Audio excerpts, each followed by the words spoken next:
A court challenge against the e-tolling system has received support from political parties and civic organizations, and a 40-year-old woman has burnt to death after her Wendy house caught fire in retreat on the Cape Flats.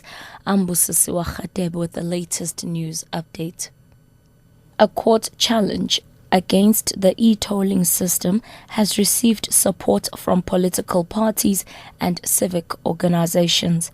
The opposition to Urban Tolling Alliance yesterday announced that it was taking the South African National Roads Agency Limited and various government departments to court in an attempt to stop the system.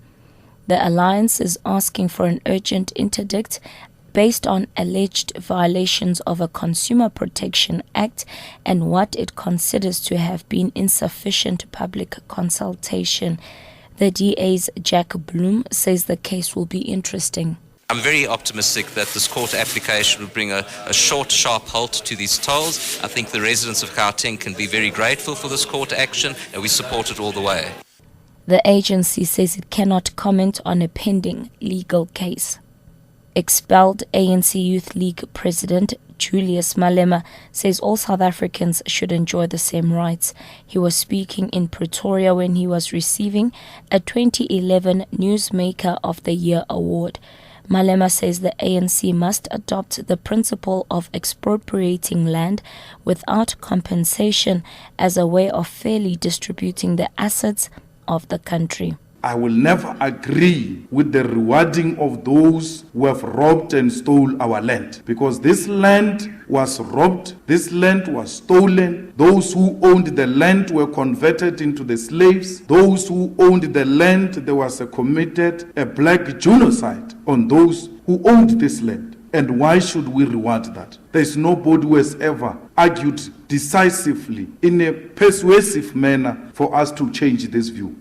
The SABC's Touching Lives program scooped an award for changing the lives of the poor in South Africa, while SABC News reporter in Mahikeng, Tebetsile Kiameditse, has got an award for feature reporting. Head of news at the SABC, Phil Molefe. I want to give thanks to God for having given me the wisdom and the courage. Thank you very much indeed. And to the team, the SABC, we are grateful indeed that in a space of 2 years, we have touched the lives of multitudes and we have made a difference. Such an enormous impact on those poor lives, those who were hungry for education, and the destitute.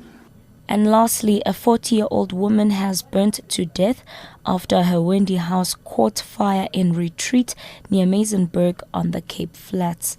The woman's husband and 3 children were not at home at the time of the incident. Disaster management spokesperson Wilfred Solomons Johannes says the city's fire investigating team, together with the K9 unit of the police, are investigating the cause of the fire. The cause of the fire is yet undetermined, and the authorities will launch an investigation into the matter. Our disaster management teams were on the scene last night to assist the affected family with social relief aid and humanitarian assistance, and also to ensure that they're being provided with trauma counseling. For our World TB Day, catch our special package on Option 7 and the latest news anytime here on Newsbreak Option 1.